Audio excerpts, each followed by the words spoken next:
When a desperate voice calls the brownstone at midnight, Archie Goodwin finds himself taking dictation from death itself. Step inside the world of Nero Wolfe, where reason is the last refuge against chaos. Where in the world are you listening from tonight? Subscribe so you never miss the next mystery from our cozy corner of crime. Nero Wolfe and the case that broke his calm. There's a particular sound the telephone makes at midnight in the brownstone. It's not the same as during daylight. Maybe it's the echo off the bookshelves, or maybe it's my nerves. Either way, when it rang that night, the sound sliced through the quiet like a cop's flashlight through fog. I was halfway through a ham and Swiss sandwich, nothing fancy, but respectable enough for a man still awake at 12:07 a.m. when I lifted the receiver. "Mr. Wolfe," a man's voice said. The tone was cultivated, clipped, and scared enough to curl the edges of the word. "Please, Mr. Nero Wolfe, it's a matter of life and annihilation." He got no farther. There was a choking gasp, a clatter as if the receiver struck a desk, then silence, dead air. I stared at the phone, sandwich in hand, as though it might explain itself. It didn't. The sandwich went back on the plate, because even for me that was a little too much mystery for one bite. I jiggled the hook, got nothing but dial tone, and wrote down the time automatically. Wolfe insists I log every after-hours call, even if it's just somebody wanting to know whether orchids need fertilizer. I scribbled 12:08 a.m., male caller, abrupt disconnect, possibly distress. Then I sat and listened to the silence getting thicker. The brownstone at that hour sounds different too. The furnace hums like it's keeping secrets, and you can hear the clock in the hall tick judgmentally. I was debating whether to wake Wolfe when the door from the hall opened and he appeared, massive in a maroon house robe, looking like an annoyed Roman emperor roused from a particularly good dream. "Archie," his voice was gravel wrapped in satin, "why are you desecrating my night?" "You mean besides breathing?" The phone rang. Gentleman asked for you by name, said it was life and annihilation, then did his own disappearing act. Wolfe's eyebrows met in conference above his nose. "Annihilation," he repeated, tasting the syllables like an exotic spice. "What number?" "Couldn't tell. Sounded local. No accent unless fear counts as one." He advanced a step, robe swaying like a banner. "You did not rouse me." I was going to, but he hung up. "You prefer to be woken for heavy breathing?" "Phooey," described the voice. I gave him the details. Educated, nervous, late 30s maybe, one notch below hysteria. Wolfe absorbed it with his usual stillness, then turned and rang the bell cord. A moment later, Fritz appeared at the doorway, hair neat even at midnight, eyes politely questioning. "Beer, Fritz," Wolfe said. "A small glass. I must cool thought with malt." "Yes, sir." Fritz vanished silently. "Beer at midnight," I remarked. "That'll give your metabolism ideas." He ignored me, lowering himself into the office chair that could have been built by a structural engineer. The light from the desk lamp cut a gold edge along his face. "Archie, record the call precisely, then telephone the operator and inquire whether the line to this number registered any connection from the outside between midnight and now." Doing it already. I dialed, used my best polite tone on the night operator, and got exactly nowhere. No traceable record for private lines, not at that hour. When I hung up, Fritz had returned with the beer, condensation gleaming on the glass. Wolfe lifted it like a chalice and sipped. "So," he said, "a frightened man appeals to me, gasps, and perishes mid-sentence. You left out the part where maybe he just dropped the phone because he saw a roach." He sent me a side glance sharp enough to pin me to the wall. "Archie." "All right. Odds are he wasn't rehearsing a radio drama. You think he's dead?" "I think," Wolfe said slowly, "that the phrase life and annihilation is not commonly followed by good health." He sat brooding, fingers steepled under his chin. The clock struck 12:30. I waited. With Wolfe, silence is never empty. It's storage space for thought. When he finally spoke, it was to declare, "We shall hear of it by morning." That's Wolfe. Confident, immovable, and usually right. He lumbered off to the elevator, robe trailing. I cleaned up the sandwich remains and made a note to buy more mustard, because mysteries on an empty stomach are bad for morale. He was right, of course. By morning, we'd heard plenty. At 9 sharp, I was at my desk with coffee when the bell rang. Fritz answered, then ushered in Inspector Kramer, who entered like a thundercloud wearing a cigar. He didn't bother with preliminaries. All right, Wolfe. Why'd a dead man call you before he checked out? Wolfe was behind his desk in full command mode. Yellow shirt, brown vest, eyes half-lidded. Good morning, Inspector. You're early for ranker. Barrington, Kramer said, dropping a folder on the desk. Paul Barrington, broker. Found in his Wall Street office about 1 a.m. Phone off the hook, body slumped over.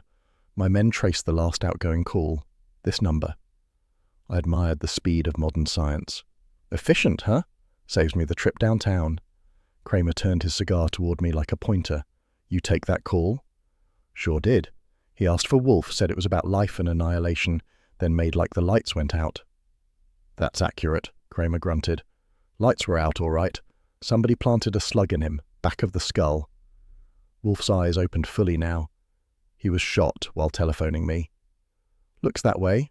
You planning to tell me why? I was asleep, Wolfe said. Mr. Goodwin was in attendance consuming a sandwich. You may confirm his innocence by the mustard jar. Very funny. Kramer leaned forward, smoke curling between them like hostility made visible. What was Barrington to you? Nothing, Wolfe replied. Your insinuation is both baseless and tedious. Kramer's jaw tightened. I've seen him angrier, but not by much. He opened the folder, extracted a photograph and slapped it down. Barrington looked as peaceful as a man with a bullet hole can. The desk beside him was neat except for a broken fountain pen and a dark smear. Recognize that? Kramer asked. Wolfe studied the picture, nostrils flaring faintly. A Schiefer pen, clipped nib, coated with wax. Wax, huh? We thought ink. It is wax, Wolfe said curtly. Sealing wax, common in firms dealing with confidential correspondence. A misused pen and sealing wax. There is folly enough for homicide. Kramer blew smoke. You mind if I quote that to the press? They like fancy lines. Better you restrain yourself, Wolfe said. The press mangles syntax. I cleared my throat before the conversation became grammar class. Inspector, maybe Barrington was trying to call Wolfe because he found something rotten in his firm. Finance boys are full of surprises. That's my job to find out, Goodwin. Yours is to stay out of my way. Then we're both doomed, I said. Wolfe's already thinking. Wolfe made a soft sound, half sigh, half growl. Archie. All right, I'm shutting up. Kramer flipped the folder closed. If that call turns out to be connected, you're both witnesses. Don't leave town. Where would we go? I said. He never leaves this house. Kramer allowed himself a short bark of laughter. Yeah, that's the one thing I can depend on. He jammed the cigar back in his mouth. Keep your phone open. If Barrington called you once, maybe he left something else lying around with your name on it. When he was gone, Wolfe stared at the closed door a long moment, then reached for the bell cord again. Fritz appeared as if conjured. Breakfast, Wolfe said. Scrambled eggs, truffles and coffee. Mr. Goodwin will join me. Thank you kindly, I said. Nothing like truffles to steady the nerves after a midnight murder. Fritz nodded and departed. I turned to Wolfe. So, we're in business? He lifted his gaze to me, eyes heavy with thought. No client has engaged us. Maybe not officially, but a man dying while calling you, there's such a thing as professional obligation. He frowned. Archie, you mistake curiosity for obligation. Still, he drummed thick fingers on the desk. The coincidence is offensive. To be used as an instrument in another's death? Pwai. That's practically emotion coming from you. Do not provoke me before breakfast. While Fritz laid out the meal, I typed up a clean version of the night's log. Wolfe ate like a man trying to find logic in eggs. After the second cup of coffee, he said, We must await developments. Meanwhile, secure the morning papers. Lon Cohen may already be sniffing. I did, and Cohen hadn't disappointed. The Gazette headline read, Broker slain in midnight mystery call. Subhead, Sources say final dial went to private detective Nero Wolfe. Underneath was a column dripping with innuendo about eccentric sleuths and the price of silence. I dropped it on Wolfe's desk. He read without changing expression, then murmured, Imbeciles. Free publicity, I offered. Next thing you know, someone else will call you before dying. We could start a trend. He ignored me, eyes narrowing. Kramer will suffer pressure from his commissioner. We may expect a return visit. That's cheerful. At 10:30 the phone rang again. Reflex made me grab it. A woman's voice this time, low and urgent. "Is this Mr. Goodwin? You took a call last night from Paul Barrington." "Maybe I did. Who wants to know?" I can't say over the phone." Click. Dead again. I replaced the receiver slowly. That makes 2 vanishing acts in 12 hours. Wolfe regarded me. "Female?" Sounded like money trying to disguise itself. He muttered something about melodrama, then reached for his notebook. "Record the time, 10:32. Female caller, hesitant, terminated abruptly." "You think it's connected?" "Phooey, Archie. You think everything is connected, even sandwiches." He leaned back, hands folded on his stomach. The sunlight from the window caught the dust motes swirling around him like lazy planets. I could tell the gears were turning behind those eyes, slow but lethal. After a moment he said quietly, "We have been touched by violence and it offends me. There will be inquiry." That's Wolfe for, "We're on the case," though he'd deny it under oath. I stretched, ready for action. "You want me to start with the brokerage?" "No, we start with Kramer. He will resist less than strangers." "That's a switch." He lifted one finger. "Inform him that I shall assist, not for him, but for the preservation of my calm."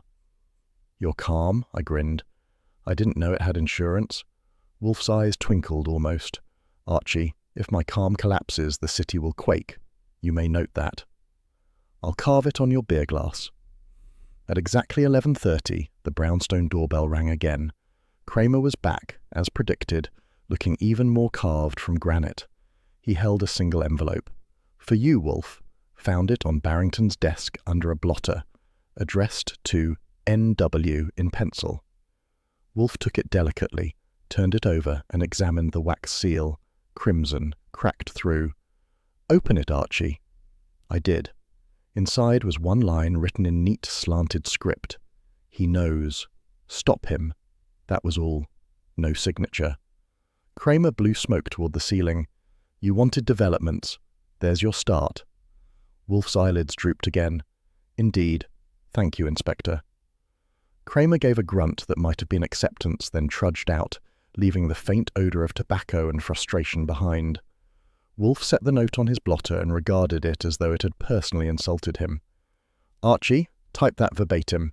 Then call Saul Panzer. We require discretion and a pair of good shoes." "Meaning you're not leaving this chair?" "Your levity is redundant." I began typing, the keys clacking like gunfire. Outside, the city buzzed with the same restless energy it always has after a murder, while inside the brownstone Wolfe sat in silence, a mountain gathering storm clouds. When I finished the page, I handed it to him. He read it, nodded once, and said, "Henceforth, I wish no calls after midnight." "Fine by me," I said, "but you'd better tell the next corpse personally." He grunted, which in Wolfian translates to conversation over. Then, as Fritz appeared to announce lunch at precisely 1 o'clock, Wolfe rose, smoothing his vest. Another day in the brownstone, another death ringing in our ears, and though he'd never admit it, Wolfe's calm was already beginning to crack. There are certain kinds of footsteps you can identify before you ever see the shoes. Some announce trouble, some announce the law, and some, like the pair that crossed our marble entry that morning, announced money trying to look like tragedy. It was 1:42 p.m. by the office clock when Fritz announced, "Mrs. Barrington." She swept in, black silk trembling, the widow of the midnight caller who died with our number dangling from his phone. She paused by Wolfe's desk as if expecting background music. I stood, because I was raised right, and because I was curious how grief would look in sable and satin. Wolfe didn't stand, of course. He sat there like the Sphinx with a better vocabulary, hands folded on the blotter, eyes cool behind half-lowered lids. "Mrs. Barrington," he said, his tone the verbal equivalent of sliding a lace doily under a grenade, "please accept my condolences." She sank into the red leather chair, flicked open a gold cigarette case and lit one with fingers that trembled just enough to be admired. "Condolences are insufficient, Mr. Wolfe. My husband was murdered. They're calling it suicide, and I will not endure that lie." That line was delivered with the kind of control you usually see from women testifying at Senate hearings.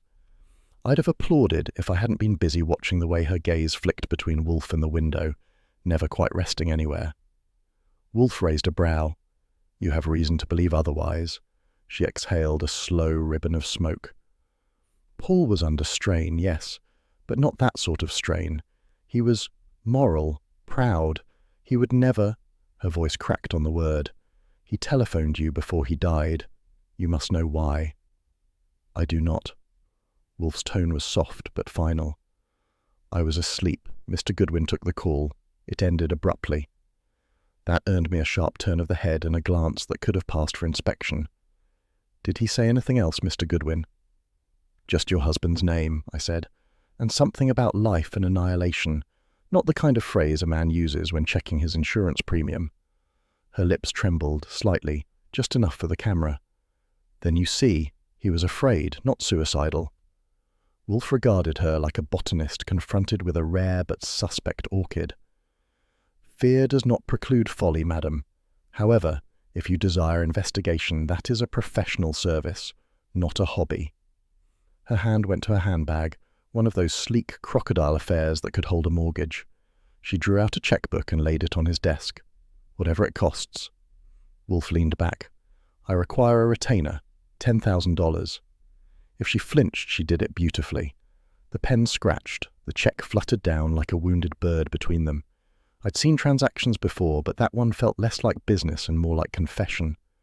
Wolfe studied the signature, nodded once and placed it in his safe.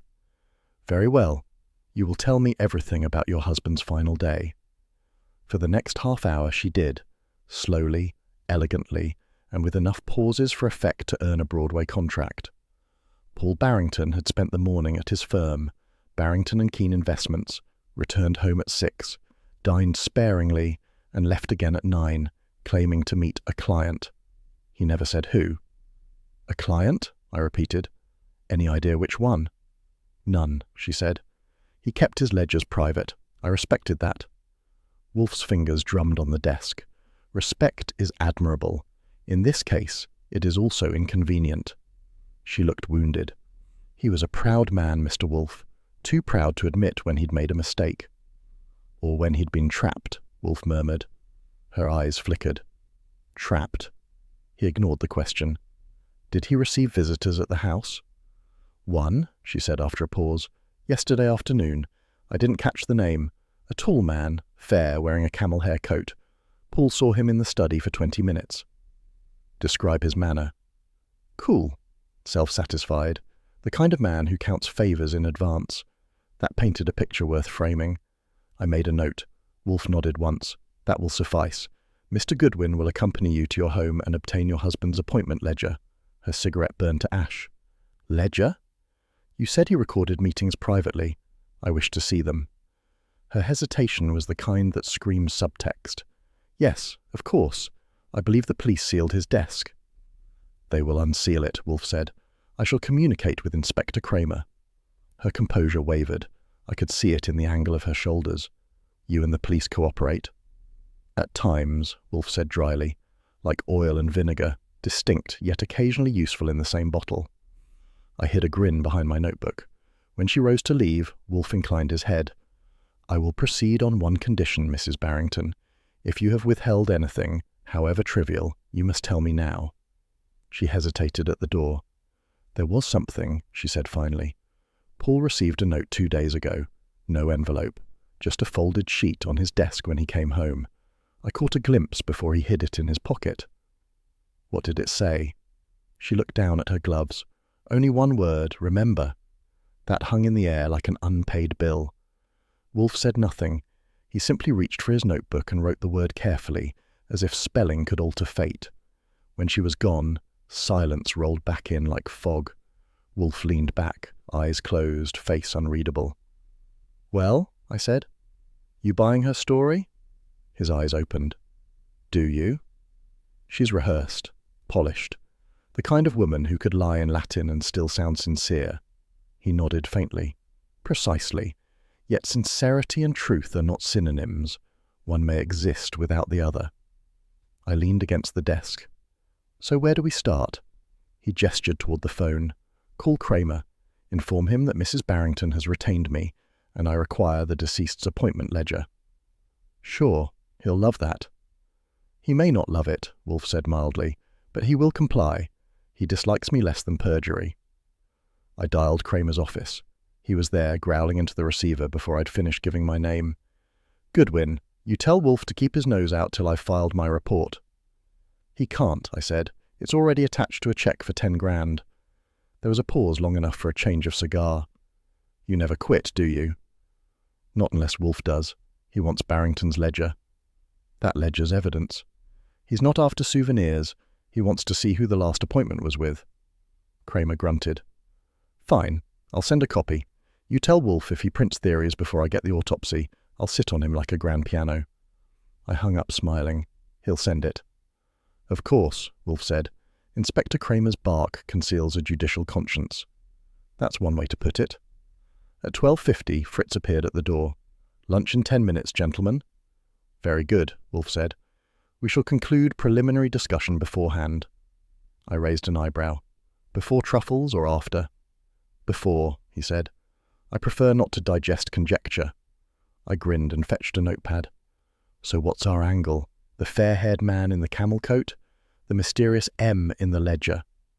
He opened his eyes half a shade. I do not yet know there is an M. I blinked. But she said nothing of initials. That was your imagination galloping. Nevertheless, when the ledger arrives, we shall see whether it runs astride your fantasy. At 1:05 p.m. the doorbell rang again. Fritz returned bearing an envelope, stamped and sealed. From Inspector Kramer, he said. Wolfe slit it open, extracted a photostat, and laid it flat. The ledger was neat, typed except for the final handwritten entry. He pointed. Here.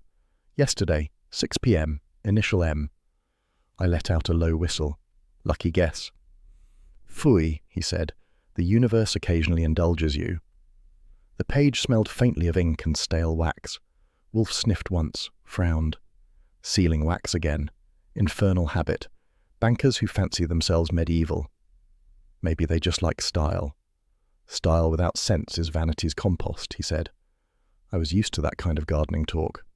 So, what do we do with M? He fixed me with that placid glare that makes you feel like you just confessed to jaywalking. We locate him, at once. I don't suppose you mean you'll stroll over to Wall Street yourself. Your levity, Archie, is like mustard, tolerable only in moderation. Sure, I said, but it keeps the sandwich interesting. He sighed, opened a drawer and withdrew a fresh note card. You will go to Barrington and Keene Investments, ascertain the identity of M, bring me verifiable facts, not conjecture. Understood. Any special instructions? Yes. Avoid sentiment. Women who grieve too beautifully are unreliable. That's cynical. That's experience, he said. He rang the bell cord again. Fritz reappeared. Beer, Wolfe said, and the lamb ragout. While Fritz departed, Wolfe turned to me. If Mrs. Barrington telephones again, I will receive her only after 3. Orchid hours preclude interruption. Noted. I'll time my heroics accordingly. Wolfe's lips curved, barely. Archie, restraint in speech is not your métier. Nevertheless, exercise it. I'll try, I said, but the streets respond better to charm than silence. Then charm, but do not chatter. Right. I slipped on my jacket. If I'm not back by dinner. You will be, he said, unless you intend to dine on conjecture. That was Wolfe's idea of encouragement. At the door I paused. You really think the widow's lying? He didn't look up. I think everyone lies, Archie. The trick is discovering whether it's for love, fear, or money. Which category's she in? Money first, love second, fear omnipresent. Nice odds. I left him there under a cloud of orchid scent and logic, scribbling notes on cardstock like a monk illuminating scripture. Outside, Manhattan sunlight had the hard glint of a freshly minted coin. Somewhere downtown was a man, or maybe a motive, named M. And if there's one thing I've learned working for Wolfe, it's that the letter you don't understand yet is always the one that ruins your calm. If Sin ever rented office space in Midtown, the landlord would be the Mercury Club. Its entrance sat behind a brass-handled door that didn't believe in daylight, and the air inside had more smoke than the Normandy beaches. The joint was mahogany from floor to conscience, full of the kind of men who paid for their martinis with other people's mortgages. I fit in like a moral at a poker game. I was there to chase M from Barrington's ledger. Wolfe had sent me out with the solemnity of a judge dispatching a messenger to Sodom. Return, he'd said, with fact, not gossip, which, in a place like this, was like asking a fishmonger for perfume. A trio on the bandstand was making a brave attempt at jazz. The trumpet sounded like a man arguing with fate. I took a seat near the bar, ordered a ginger ale to keep the record clean, and waited for my quarry, Martin Keane, late Paul Barrington's partner, and the second half of a brokerage firm that, by all accounts, glittered until it bled. Keane arrived in a swirl of tobacco and expensive gilt. Tall, tan, and pressed within an inch of sainthood, he had the kind of smile that charged interest. He recognized me before I could introduce myself. "Goodwin, isn't it? Wolfe's man?" His handshake was smooth enough to sell trust to a banker. "Depends who's asking. You Martin Keane?" "Unfortunately." He motioned for scotch. "If you're here about Paul, I've said all I care to the police." "That's civic of you," I said. "But I'm from Wolfe, and he cares a lot more than the police do when someone uses his telephone as a death rattle." The bartender, a bored philosopher in a white jacket, slid Keane his drink and me another ginger ale. Keane took a long swallow, eyes hooded. Paul was restless these last weeks, nervous, jumpy as a ticker on Black Friday. He said he'd uncovered a rot in our accounts. Something big, his words. I told him to keep his mouth shut till we verified. "And did he?" "He said he would." Keane's gaze flicked toward the stage, where a red-haired torch singer was leaning into a mic like it owed her money. But he started keeping company that didn't belong to him. Women. One in particular. "A client?" He smiled thinly. Let's just say Paul believed in diversified portfolios. That kind of talk usually means trouble wearing perfume. "You got a name?" "Not one worth repeating, but the Mercury's staff could tell you more than I could." He stood, adjusting his cufflinks. "I have a reputation to protect, Goodwin. Don't quote me." "Wouldn't dream of it. You brokers bruise easy." He dropped a bill on the bar and drifted toward the rear tables where a pair of men in grey waited. I watched him go, thinking how Wolfe would phrase it. "He departs like a fox confident in his burrow." The redhead finished her number on a note that hung in the haze like perfume that refused to leave. She stepped down, hips and sequins keeping perfect time, and stopped by my stool. "You're new, sugar. Reporters don't usually nurse ginger ale." "Detectives do. Archie Goodwin." I flashed the smile that occasionally saves me shoe leather. "You're Ruby Lane, right?" She arched an eyebrow. "Depends who's asking." "Call it mutual curiosity. I'm trying to learn who Paul Barrington met here." Her expression cooled faster than a bad tip. "I don't talk about patrons." "Then talk about wax." I showed her a photostat Wolfe had sent, the pen with red sealing wax on the nib. "You ever see that stuff around?" She hesitated, then reached into her garter clutch and drew out a matchbook embossed Mercury Club, where stars shine late. On the inside cover was a small smear of crimson wax. "Picked this off the piano last night," she said. "Same junk. He, Barrington, used to meet a lady here after the second set.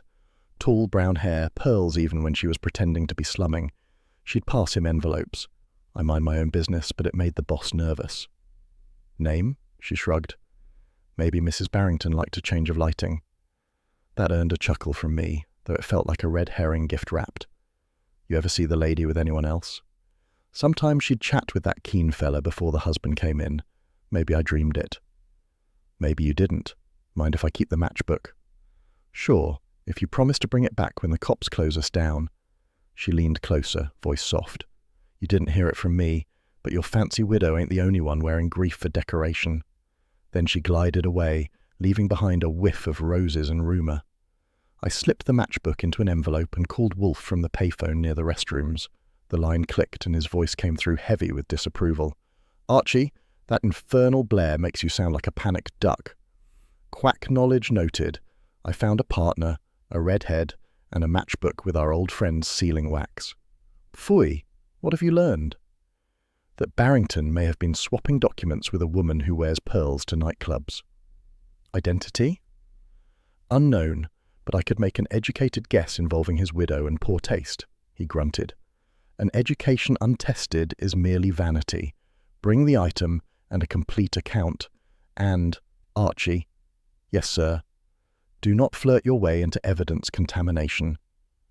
Perish the thought, I said. I only contaminate hearts. He hung up with the decisiveness of a man closing a coffin. I turned from the phone and nearly bumped into the bartender. He was polishing a glass that had achieved sainthood. You the gumshoe? He asked quietly. Keene said you might poke around. That's me. What's your contribution to human knowledge? He glanced left, right, then slid a small square of paper across the counter. Dropped from Barrington's coat the night he died. Boss told me to burn it, but I don't like mysteries. The note was embossed with the firm's letterhead, Barrington and Keene littered, and sealed with the same crimson wax, half smudged. Inside, 2 words, Project Mercury. I pocketed it gently. You've earned a promotion to accomplice. Why bring it to me? He shrugged. Call it superstition. I heard the guy died right after calling your boss. Figured whatever he was scared of might still be listening. That line gave me gooseflesh I wouldn't admit to. Thanks. Keep quiet. If anyone asks, I was here for the floor show. Sure, he said. Just don't expect an encore. By the time I stepped outside, the night had turned the city into a mirror, every puddle reflecting a lie. I walked 2 blocks to a drugstore booth and mailed the matchbook and note by messenger to Wolfe's brownstone. The clerk sealed it under my nose. Wolfe would have my head if I smudged that wax. The cab ride home was a slow crawl through neon confessionals. When I reached West 35th, the brownstone looked solid enough to hold back the whole crooked city. Inside, Fritz was polishing silver. I could smell beer and lamb ragout, meaning Wolfe had postponed dinner, a rare event and never a good omen. He was in his office, frown installed, when I walked in. You have it? I handed over the envelope. He opened it with tongs, examined the wax under the lamp and grunted approval. The composition is identical, red carmine with traces of paraffin, a commercial seal used by Barrington and Keene for private correspondence. So, the club's matchbook came from their own office? Likely, which means whatever transactions occurred there were both professional and illicit. He set the evidence aside carefully. Did you meet Keene? Yes, and he played innocent well enough to get a job at the Vatican. Wolfe's brows rose. He hinted at motive? He said Barrington was about to blow something wide open. That usually means dynamite under partnership. Wolfe leaned back, steepling his fingers. And the woman? Redhead singer claims Barrington met a lady with pearls nightly. Either she's selling gossip or truth at wholesale. Your tone implies admiration. Professional only. She talks like she's seen better crooks. Pfui. Everyone in that environment wears a mask. The club, the music, all performance. You were wise to detect that motif. Thank you, I said. I'll embroider it on my resume. Wolfe ignored me and closed his eyes briefly. Archie, prepare a report for tomorrow's dictation. Title, Mercury. File the matchbook and note in envelope G. I sat at the typewriter. You want the fancy heading or just the dirt? Precision, not poetry. As the keys clacked, he reached for the bell cord. Fritz appeared, silent as a verdict. Dinner, Wolfe said. We shall dine, then think. The body functions best before the mind may profitably labour. Mind if mine profits after dessert? I asked. He opened one eye. Archie, your levity persists. Fortunately, so does my tolerance. I grinned. That's our partnership, sir. Mutual endurance. He almost smiled, almost, and turned toward the dining room. The orchids upstairs would have to wait. Wolfe's new obsession had a different bloom, red as sealing wax. As I followed him out, I couldn't help thinking how every man at the Mercury Club wore a mask, but only one had died for removing his. I sat at the typewriter, fingers flying. You realize this connects Barrington's murder to Deming's firm? Not yet, Wolfe said. It only connects deceit to industry, but I suspect the line will lengthen. When I finished the memo, he signed it with a flourish and locked the sheet in his safe. Deming will call again, he said. Men who trade in secrets cannot bear silence. You want me to tail him? Pfui, he will reveal himself more efficiently through panic than pursuit. For now we observe our discipline. Orchids at 4. I nodded. And until then? He settled back, eyes half shut. We digest both lamb and lie. That was Wolfe's way of closing shop. I left him to his ritual calm, knowing that under it was the quiet gleam of satisfaction, the kind that meant the chase had finally begun. By the time you start feeling clever in this racket, fate usually slaps you with a corpse. Mine came that morning in the form of a phone call from Inspector Kramer. His voice had the texture of a gravel driveway. "Goodwin, your friend Keene just turned up dead in a taxi on Lexington. Thought you'd want the headline early." I didn't thank him. I was too busy rearranging my breakfast. "How dead?" "How do you think?" Driver says he got in alive, rode 6 blocks, then went quiet. Handkerchief over his face. Smelled funny, like lemon polish. That detail knifed right through my appetite. Lemon, again. I promised to inform Wolfe and hung up. In the office, Wolfe was already dictating to the morning silence. "Archie, your expression suggests a disruption." Keene took a cab ride to the morgue. His eyes opened an inch. "Phooey, explain." I did. When I got to the lemon smell, he straightened in his chair. "Lemon oil is a solvent base. If it entered the bloodstream, it could dissolve a man's plans," I finished. "You think he swallowed it?" "Unlikely. Applied, perhaps. A cloth, a surface." He stopped, nostrils twitching. "Call Kramer. Demand an autopsy for chemical analysis." "Demand?" "Insist, then. Kramer's pride will resist cooperation, but his conscience will compel it." By 2:10 p.m., lunch was nearly cleared and the brownstone had the polished calm of a museum. At a little past 2, Fritz's coffee arrived like a truce. Fritz's lamb ragout had reached the stage of perfection that makes angels redundant. I was halfway through mine when the doorbell declared bankruptcy on our piece. Fritz appeared in the doorway, napkin folded like a treaty. "A gentleman insists, sir. He says it is urgent." Wolfe sighed. "So does every fool who mistakes urgency for importance. Who is he?" "Mr. Walter Deming," Fritz said, "from Wall Street." That earned a flicker of interest. Wolfe's eyes opened. "Admit him, and serve coffee. Mr. Deming may need fortification." Deming entered with the self-assurance of a man who'd had other people open doors all his life. Grey suit, white carnation, and a manner that priced the world in dividends. He bowed an inch. "Mr. Wolfe, forgive the intrusion. I come in strict confidence." "Everything in this house is confidential," Wolfe said. "Except the food." Deming's eyes darted toward the dining table. "I'll be brief. You've heard of Paul Barrington?" "We have." Wolfe's tone was neutral. "He phoned me before dying." Deming nodded grimly. "He was about to expose certain irregularities in my trust accounts. His death has made me a target of rumour. I need it understood that I had no part in his misfortune." "Rumour," Wolfe murmured, "is a weed that thrives on denial." Deming bristled. "Then let me offer proof." From his breast pocket he produced a sealed envelope and laid it on the table as if it were plutonium. "You'll see why I came here. I want this handled discreetly. No police, no reporters, merely your professional assurance that my name remains untainted." Wolfe regarded the envelope as though it might bite. "You expect me to arbitrate integrity over lunch?" "I expect you," Deming said carefully, "to know danger when you smell it. That paper could cost men millions." "Indeed," Wolfe said softly. "Yet you bring it unguarded to my table." Deming's jaw tightened. "You were Barrington's last contact. I trust you'll understand the implications." "Trust," Wolfe said, "is a word whose inflation rivals your industries." He rang the bell cord. "Fritz, show Mr. Deming out." Deming hesitated. "You'll look at it." "I shall, when digestion permits." When he was gone, the room exhaled. Fritz returned with coffee and a discreet frown. Wolfe waited until the outer door closed, then rose with effort and fetched a pair of silver tongs from the sideboard. "Archie, note the time. 1:32 p.m. "Got it," I said. "You planning surgery or séance?" He grunted, lifted the envelope delicately, and slit it open. Inside lay a single blank sheet of heavy stock. Nothing else. "Well," I said, "that's one way to keep a secret." Wolfe's nostrils flared. "Do not be facile. Smell." I leaned closer. Lemon. Precisely. Invisible ink.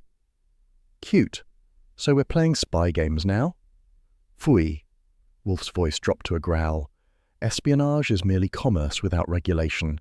This is accounting without conscience." He held the sheet toward the window, sunlight sliding across its surface. Nothing appeared. The fool used insufficient reagent. His message, like his morality, is faint. I watched him set it aside with tongs and resume his chair. So what's the verdict? Deming innocent, guilty, or just decorative? None of those, Wolfe said. He is frightened, a state incompatible with guilt's confidence yet born of its proximity. Someone has planted fear in him, possibly truth. I poured myself more coffee. That's poetic. Meanwhile, the man waltzed in here waving evidence we can't read. You going to tell Kramer? No. Wolfe reached for his beer glass, condensation glistening like punctuation. Kramer would seize it, leak it, and we would learn nothing. We wait. I whistled low. You and that word again. You ever consider therapy? Patience, he said, is the only virtue that lengthens life. Patience never solved a murder, I muttered. No, he said, eyes closing, but impatience has multiplied them. That was the sermon of the day. He drank, savouring the chill, while I sat thinking how many men on Wall Street were sweating lemon-scented ink over their consciences. The clock struck 2. Outside, the city kept grinding its teeth. Inside, Wolfe was as motionless as the furniture, and just as likely to move before dessert. Fritz cleared the plates. Coffee for you, Mr. Goodwin. Sure, I said, black and nervous. When he left, I turned back to Wolfe. So Deming's visit gives us what? A blank page, a smell, and a reason to skip dessert. It gives us a pattern, Wolfe said. 3 elements recurring, wax, lemon, and money. All emblems of sealing, erasure, and corruption. The conjunction is not accidental. English translation. Someone, he said, is laundering guilt with stationery. I grinned. That'll read great in the Gazette. He ignored me and tapped the bell cord again. Fritz reappeared with the precision of a Swiss watch. Beer, another glass, Wolfe said, and prepare the burner in the office. I may require heat. When Fritz vanished, Wolfe rose with surprising energy for a man who considered walking an indignity. Archie, bring the envelope. Handle it as if chastity depended on it. In the office, he lit the small alcohol burner used for experiments that wouldn't fit in the kitchen. He held the blank sheet above the flame, close enough to coax without scorching. Slowly, faint brown letters began to bloom like guilty thoughts. I leaned in. What's it say? Wolfe read aloud. Transfer. Project Mercury. Barrington. That's our 3rd Mercury reference, I said. Club, project, now a paper trail. He extinguished the flame. Indeed. A constellation forming. You will type a memorandum. Title, Deming, blank document. File under M. By 2:30, I was at police headquarters while Wolfe held court by telephone from the brownstone. Kramer looked as if he'd been boiled in his own cigar smoke. Wolfe, if you've dragged me off a case for perfume, it is not perfume, Wolfe said. It is evidence. Lemon oil on paper, lemon oil on flesh. A common agent links both deaths. Kramer exhaled hard enough to move the desk blotter. You're saying Keane was poisoned? I am saying he was murdered by intelligence, not violence. You will confirm it in the autopsy. Kramer jabbed the air with his cigar. You'd better be right. If you're wrong, I'll have to start charging you rent for interfering. Wolfe inclined his head. If I'm wrong, you may. If I'm right, I expect acknowledgement. Fine, Kramer grunted. If you're right about that lemon stuff, I'll eat my badge. Wolfe's lips curved slightly. Please boil it first. Kramer snorted, which for him was applause. We found a taxi stub in Keane's pocket. Mercury Club. Ring any bells? I glanced at the receiver. Wolfe was silent on the line. Archie will collect that stub, with your permission, Inspector. Take it. It's a dead end anyway. That phrase should be trademarked by the police. I left headquarters under a drizzle fine enough to soak through confidence. On the cab ride back, I asked the air, You think Keane knew too much? Possibly. Men who traffic in deception often choke on their own residue. That's elegant, I said. Mind if I quote it for the Gazette? I forbid it, he said. Mr. Cohen is not my stenographer. By the time I reached the brownstone, Lon Cohen had beaten me there by telephone. Archie, he said cheerfully, tell Wolfe the Gazette's running a front-page symphony called Wolfe's Client Tied to Second Broker Death. I covered the mouthpiece and looked at Wolfe. He says we're famous again. Wolfe's eyes closed. Imbeciles. I relayed the message. Lon chuckled. Public loves a pattern. Barrington dies, Keene dies, both knew Wolfe. Makes good copy. Lon, I said, you print that, and Wolfe will sue you for libel and me for association. I'll risk it, he said, and hung up. When I repeated it, Wolfe's nostrils flared. Cohen's facility for idiocy is inexhaustible. The press is a mirror for the mob, distorted and self-satisfied. He sank into the red chair and pulled his brows low enough to shade thought. I fetched him a beer, earning a grunted acknowledgement. At 3 o'clock, reporters began camping on the stoop like pigeons with notebooks. Fritz handled them with Swiss politeness, which is deadlier than barbed wire. I caught one leaning over the railing with a camera and introduced him to the sidewalk by persuasion. Inside, Wolfe was dictating to me again. Memorandum. Subject, Keene Martin, secondary victim. Indicators, solvent odor linked to Project Mercury. Possible intermediary. Hypothesis, elimination to conceal correspondence. I typed, glancing up. So, if Keene was silenced, who's next? That depends, Wolfe said, on who profits from silence. Deming? An obvious candidate, therefore probably not. The phone rang. Kramer again, voice hoarse but grudging. Wolfe, you were right. Traces of lemon oil in the lungs. Not swallowed, inhaled. Somebody soaked that handkerchief. Thank you, Inspector, Wolfe said. Restrain yourself from ingesting your badge. Don't push it, Kramer growled. This doesn't clear you. Barrington's widow's still your client, and that headline's got the commissioner twitching. Then twitch productively, Wolfe said, and hung up. He turned to me. Archie, that stub. The Mercury Club reappears like a leitmotif. Secure verification of Keene's attendance last evening. I saluted. Sure, maybe I'll order another ginger ale for the record. Do so discreetly. Your face has become too familiar to the unclean. Before I could argue, Fritz appeared at the doorway. Dinner in 1 hour, gentlemen. Bless the clock, I said. At least one thing in this house keeps schedule. Wolfe's glare thawed a fraction. Archie, the world may dissolve into chaos, but Fritz will never mistime a meal. Attend to your errand, then return by 8. Right, I said, grabbing my hat. And if the Gazette headlines me next, make sure they spell it correctly. He lifted his glass in mock salute. I will instruct them to print Goodwin, missing, presumed impertinent. That was Wolfe's version of affection. I left him there, serene amid scandal, while the city outside itched for blood and lemon-scented justice. By early evening, the brownstone had that holy hush it gets when Wolfe goes to the plant rooms, as if the orchids might call the cops if anyone breathed wrong. He'd gone up to think in chlorophyll, which meant I was left downstairs fielding nerves, cigarettes, and trouble in silk.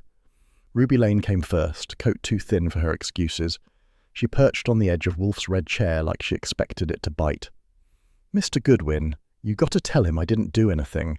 They're saying I saw Keene the night he died. I swear I didn't. You swore that last time too, I reminded her. I'm collecting duplicates.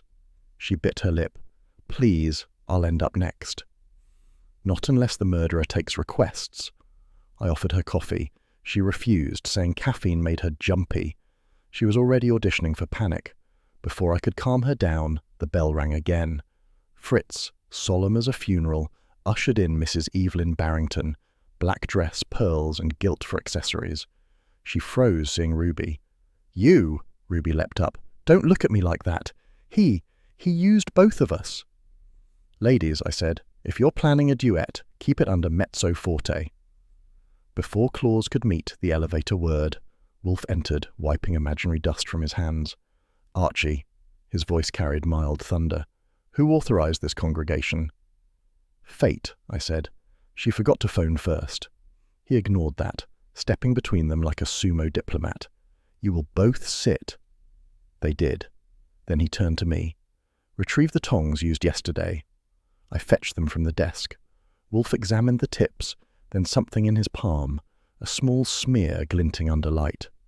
Wax, he said. From the same batch as the envelope Deming delivered. Ruby blinked. So what? It's everywhere. Seals, letters. Wolfe's gaze chilled her mid-sentence. Not here. These flakes I discovered upon an orchid pot. Someone within this house handled the evidence. That was a sentence you could cut with a dull knife. Fritz stiffened. Ruby gasped. Mrs. Barrington looked ready to faint just for practice. I raised my hands. You can rule out me. My hobbies don't include letter tampering. He turned toward me, eyes narrowing, but there was more fatigue than fury in them. You are innocent by temperament, not virtue. Thanks, I said. I'll embroider that on a cushion. For a heartbeat, his mouth twitched, almost human. Then he sighed, setting the tongs on his desk like evidence in a cathedral. No one leaves this house until I've spoken with Kramer. Ruby started to protest, but one look from him quieted the air.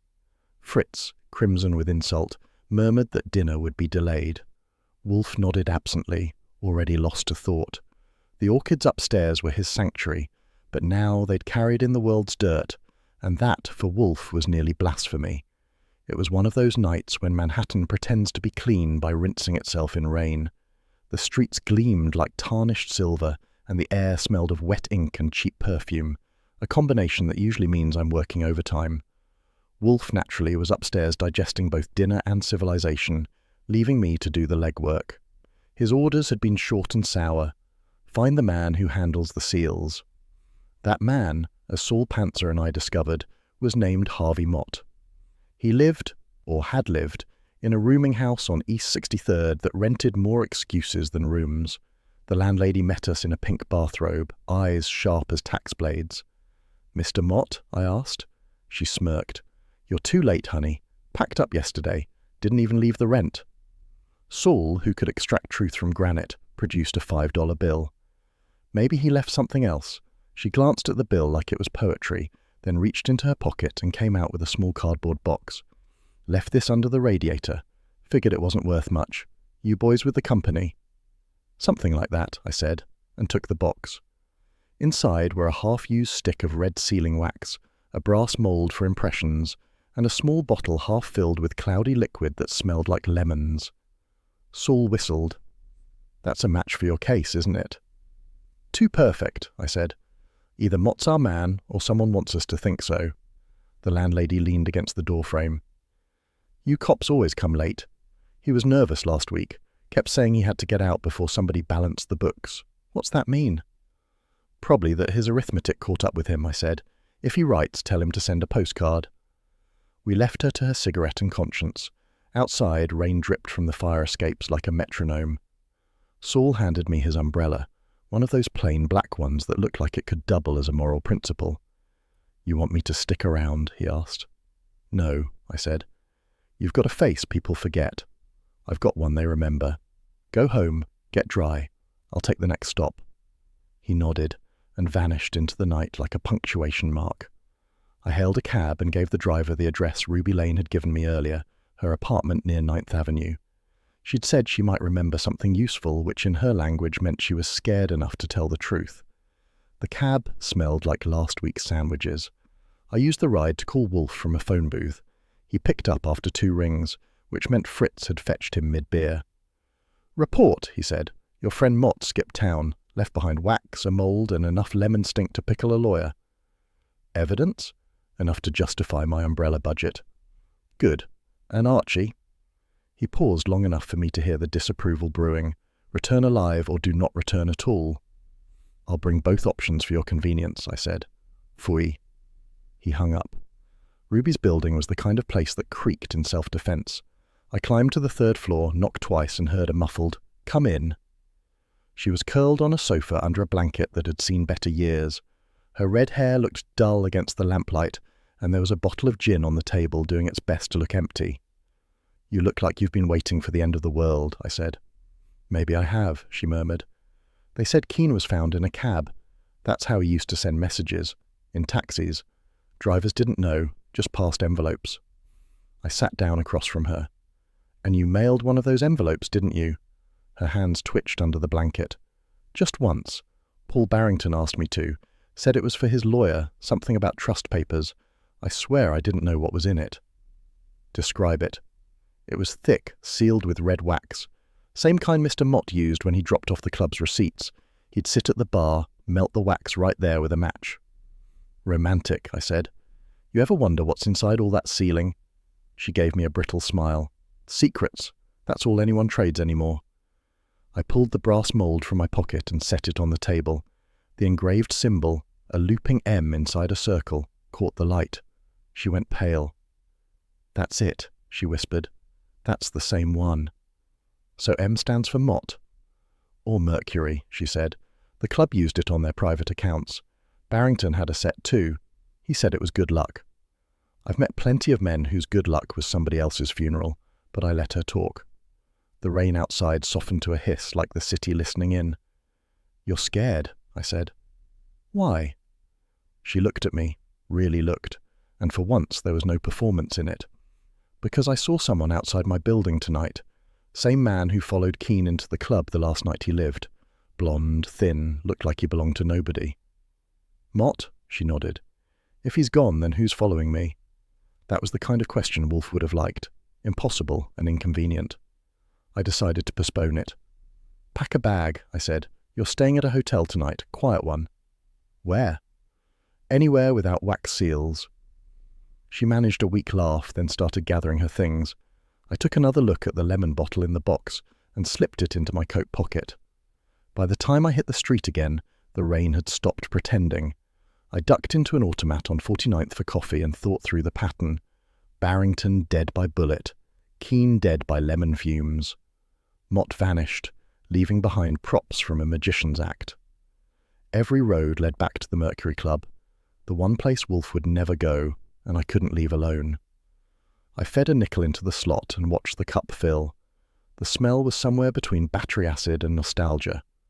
A man 2 stools down unfolded his newspaper, headlines shouting about broker's widow in Wolfe Webb. I almost bought him a drink for irony. My reflection in the metal panel looked tired enough to charge overtime. I called Wolfe again from the payphone in the corner. "Goodwin," he said, voice flat as marble. "Reporting from the automat front. Ruby's confirmed Barrington used Mott as his private postman. Mott's gone missing, but he left a souvenir, wax mould with a Mercury logo. The lemon ink matches the blank letter from Deming." "Excellent," Wolfe said. "And the woman?" "Alive, scared, and temporarily non-homicidal." "Preserve that state," he said. "The pattern sharpens. Return at once." "Want me to pick up anything on the way?" "Only your wits if you find them." I smiled. "Still in warranty." He hung up again. Wolfe treats telephones like mosquitoes, tolerable only for transmission of blood.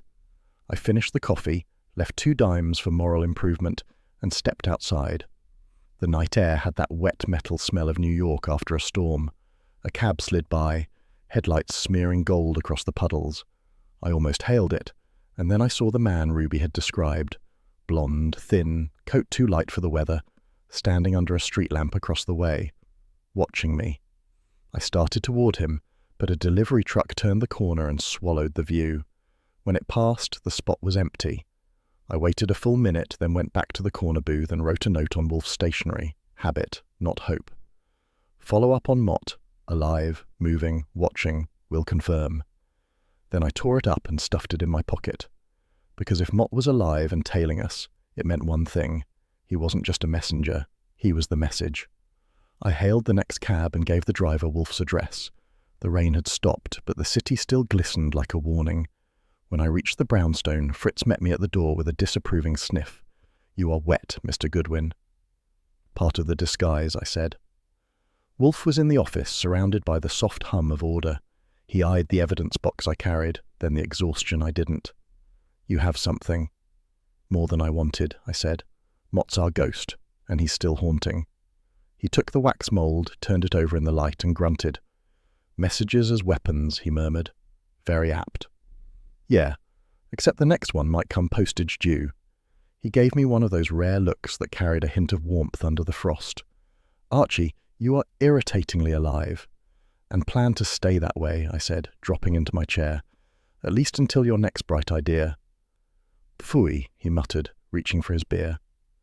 Outside, thunder rolled again, the city clearing its throat for the next act. The storm that night was auditioning for Wagner, thunder in full orchestra, lightning doing the spotlight. Inside the brownstone, it might as well have been noon in a library, except for the crackle under Wolfe's skin. I could tell from the way he was rearranging his pen tray. That tray has survived 20 years of his ownership, and tonight it looked ready to apply for asylum. At 8:15, Fritz opened the office door with the solemnity of a butler at a royal scandal. "Mrs. Barrington, sir." She swept in, black silk trembling, eyes wide enough to make mascara a public hazard. Evelyn Barrington had the look of a woman who'd rehearsed sorrow until it turned into habit. "Mr. Wolfe," she breathed, I've come to confess." "Confession," Wolfe said, "is a spiritual enterprise, but proceed." She sat, clutching her gloves as if they might testify. "I took one of Paul's letters, the last one he wrote. It was addressed to someone named Mott, and I burned it." I blinked. "That's original, destroying evidence before the police could lose it for you." She ignored me, eyes locked on Wolfe. "I only did it to protect him. He was involved in something terrible. I thought if the letter vanished, his name would be safe." Wolfe's face was unreadable, but his fingers tightened around the pen he'd just straightened. "You burned it?" "Yes," she whispered. "There was sealing wax. Red. It dripped on my glove." She held one up, a small tear at the palm, faintly discoloured. Wolfe leaned forward, nostrils flaring like a hound's. "Red wax. From that letter." She nodded. "I can still smell it. I thought it would end everything. But it hasn't. I'm being followed. Someone knows." The words spilled out in sobs, her composure cracking like a cheap teacup. I was reaching for the tissue box when Wolfe moved, fast by his standards, and slammed his palm on the desk. The sound was sharp enough to startle thunder into pausing. "Madam!" His voice was pure thunderclap. "Deceit is a toxin. I cannot inhale it. You presume upon compassion while peddling falsehood." I froze. Wolfe never raised his voice unless the Constitution was at risk. Even the orchids upstairs would have wilted if they'd heard. She recoiled, eyes filling, voice breaking. "I swear." "Silence," he barked. "You intercepted correspondence, you destroyed proof, and now you stand here parading penitence while concealing the essence. You did not act to protect your husband. You acted to protect yourself." She gasped. "No, he was meeting that woman at the club." "And you discovered it," Wolfe said. "Too late to forgive, too soon to grieve." Before I could intervene, the bell downstairs rang with timing only fate or Inspector Kramer could manage. Fritz appeared again, brow tight. "Inspector Kramer insists, sir." "Let him insist," Wolfe muttered. Kramer entered anyway, trenchcoat dripping like a soggy subpoena. He took one look around, Wolfe upright and fuming, Evelyn mid-swoon, me holding a box of tissues, and stopped short. "Well, holy Moses, did I walk into a courtroom or a melodrama?" "Both," I said. "We're between acts." Kramer puffed his cigar to life and surveyed the scene. "You yelling, Wolfe? I didn't think your lungs had that setting." Wolfe inhaled, long and deliberate. "Inspector, I regret your timing. My composure momentarily lapsed." "No kidding. What's she doing here?" Evelyn straightened, regaining some dignity. "I came to help." "You?" Kramer growled. "Lady, you've helped enough corpses already." She flinched. Wolfe's tone softened a fraction. "That will do, Inspector. She has confessed to interference, not murder." Kramer turned to me. "And you let her in alone with him?" "Sure," I said. "She only burns letters, not people." Kramer's eyes flicked between us, then back to Wolfe. "You're hiding something, as usual. If I get even a whiff that you're obstructing, I'll camp on your doorstep." "You will do as you must," Wolfe said, "but not while my house is occupied by hysteria." That was his version of "please leave." Kramer looked like he wanted to object, but decided against competing with the weather. "Fine. I'll be back when you're sane again." He tipped his hat at Evelyn. "Ma'am." Then at me. "Goodwin, keep him from blowing the roof off." When the door shut, Wolfe sank into his chair like gravity had claimed its prize. Silence took the room except for the storm's distant rumble. Evelyn rose shakily. "Mr. Wolfe, I didn't mean—" "Enough," he said quietly. "You will remain available for further inquiry. Fritz will see you out." She hesitated. "You don't believe me?" "No," Wolfe said. "But belief is a luxury. I deal in facts." When she was gone, I let out the breath I'd been holding. "Congratulations," I said. "Your calm's officially broke." He glared without heat. "Your levity, Archie, is like mustard, tolerable only in moderation." I grinned. "You sure you're not hungry?" He leaned back, eyes half-lidded, the stormlight flashing off the brass buttons of his vest. She lied clumsily. The clever liar is yet to speak. Meaning? Meaning, he said, reaching for his bell cord. Someone else sent that letter. Someone who profits from her panic. Fritz's voice drifted in from the hall. Beer, sir? Wolfe's hand dropped the cord. Yes, cold. When Fritz brought it, Wolfe raised the glass with the gravity of a toast. To deceit, Archie, humanity's most industrious artisan.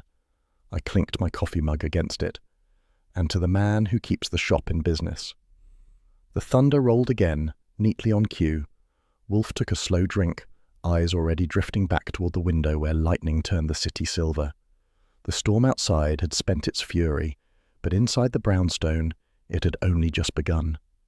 There's a particular stillness in the brownstone after 10 o'clock, that polite hush of a house that knows it's digesting danger. Outside, the storm hadn't moved on. It just changed keys, playing softer thunder and wetter rhythm against the windows. Inside, Wolfe's office smelled faintly of cigar ash, orchids, and apprehension. I was at my desk typing notes from the day when the bell rang once, sharp and insistent. Wolfe, reading in his chair, didn't even look up. Saul, he said. How do you know? I asked. Because the world has finally exhausted its capacity to surprise me.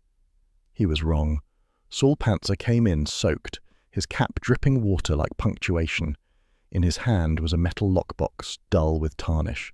He set it on Wolfe's desk as carefully as a man setting down a baby cobra. Evening, Saul said. Got it from the vault at Barrington's Bank. Safety deposit box number 412. Signature authorization from the widow.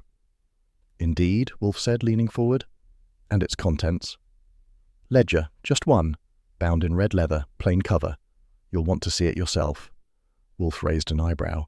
You handled it? With gloves, Saul said, deadpan. Wouldn't want to spoil the surprise. I took the box key from Saul and opened it. Inside lay a single book, smaller than a city directory, heavier than gilt. The pages smelled of ink and secrecy. I flipped the cover open. Neat handwriting, I said. Barrington's own looks like columns, dates, figures. Could be payments, or maybe just a rich man's way of keeping score. Let me see. Wolfe extended a hand. The pages fluttered under his thumb. His eyes tracked the numbers like a hawk tracing mice. Ah, names reduced to initials. Amounts significant enough to tempt virtue. Deming, no doubt about it. Deming's name's here. I leaned over his shoulder. Or just D, he pointed. WD repeated often, with escalating sums. 10,000, 20, 50. Some habit, I said. He must have thought bribery was a savings plan. Or an investment, Wolfe murmured. Continue. I scanned further down. Here's something. A fund marked Project Mercury. Saul's brow furrowed. Same name as that club. Exactly, Wolfe said. A curious repetition. The same term in multiple contexts often hides a single origin. He turned the next page and stopped. His nostrils twitched, a sign as good as a gunshot. Archie. Yeah? Observe. He pointed at the last page. The paper was scored horizontally, one line neatly excised with a blade. The cut was so exact it looked surgical. Someone removed a line of entries. The knife's edge was straight and... He lifted the page to the lamplight. The alignment matches precisely the width of my ruler. I frowned. Your ruler? You mean the one you accused me of misplacing last week? Not misplacing, he said. Theft. Good thing you didn't press charges. You'd have to subpoena the murderer. He ignored me, his eyes narrowing. The ledger was cut here, using my ruler as guide. The missing line, he exhaled slowly, could bear any initials. Maybe HM for Harvey Mott, I said, or RL for Ruby. Possibly, he said, but less likely. Note the pattern. EB, MK, UD, RL, and HM. Every suspect we've met, I said. Barrington's widow, Martin Keane, Walter Deming, Ruby Lane, and Harvey Mott. Precisely. Each tied to the Mercury Fund. Each no doubt either receiving or remitting payment.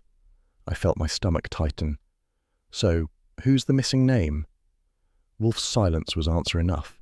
His eyes had gone darker, the kind of dark that didn't belong to rooms but to thoughts. You understand the arithmetic, he said finally. Yeah, I said quietly. One line left out. could spell NW. He closed the ledger carefully, almost reverently. A man's reputation, Archie, is a fragile construction, yet it outlives the man. This book could make me a corpse without benefit of bullet. Saul shifted. You think someone's framing you? Not think, Wolfe said. I deduce. The act of excision was not random. It was deliberate, precise, and personal.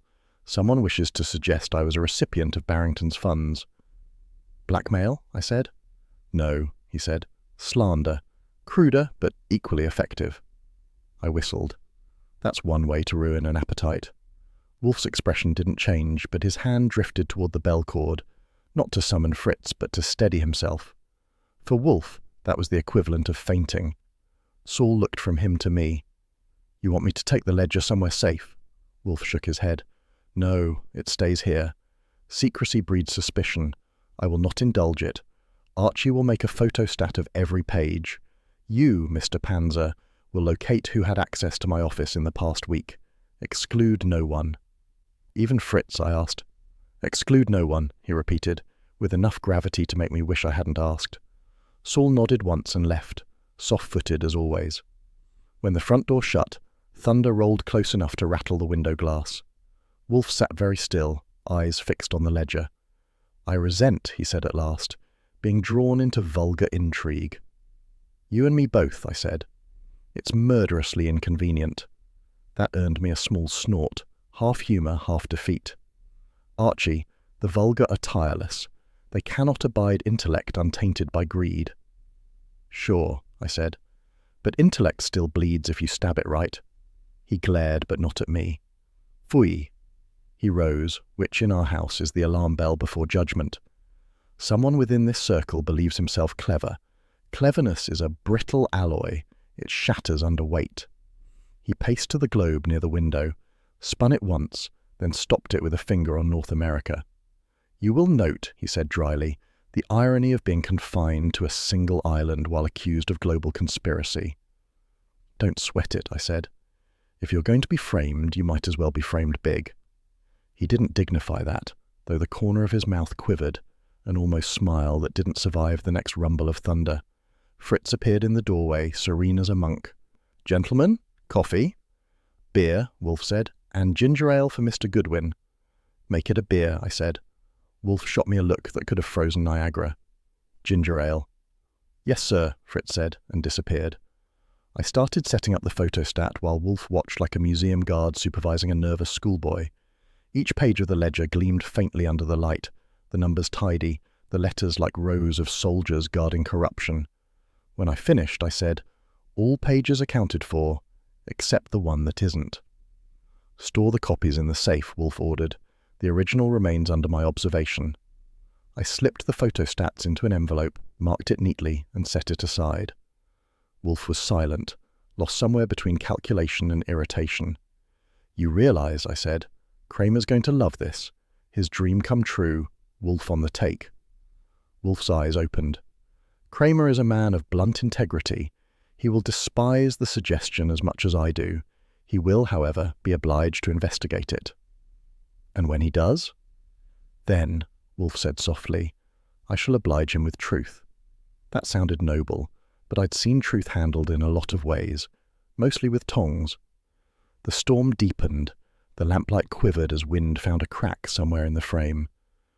Wolfe poured his beer, the glass catching the amber glow. He didn't drink immediately.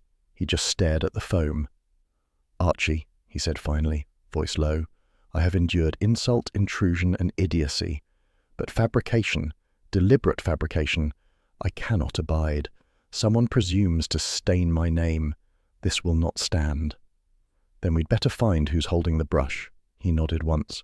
Tomorrow we will convene all parties. Each will confront their signature. That'll be cozy, I said. A murderer, a liar, and an audience. An audience, he said. That includes the intended victim of slander. I shall enjoy their discomfort. Fritz returned with our drinks. The beer was perfect, of course.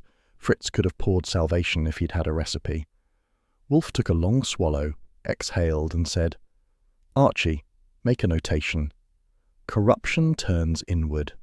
It is the natural progression of vice. from bribery to betrayal.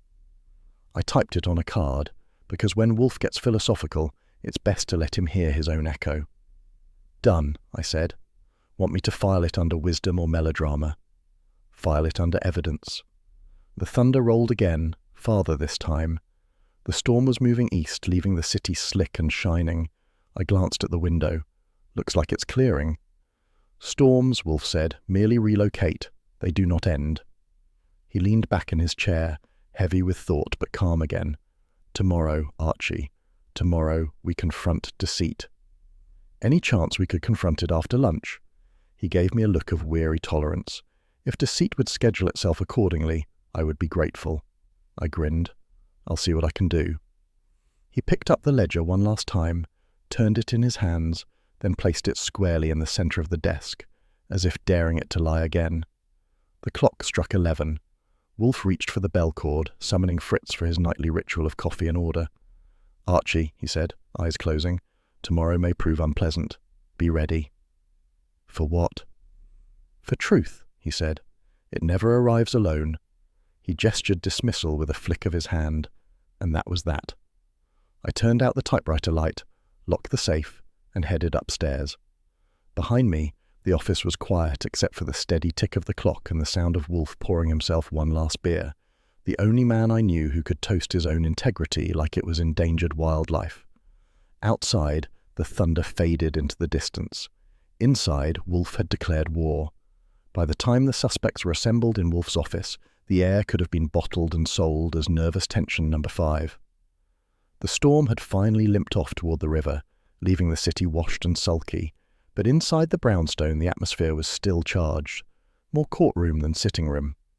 Wolfe had declared dinner postponed until justice ceased interfering with digestion, which put Fritz in mourning and me in low blood sugar. The lineup was impressive for a private residence.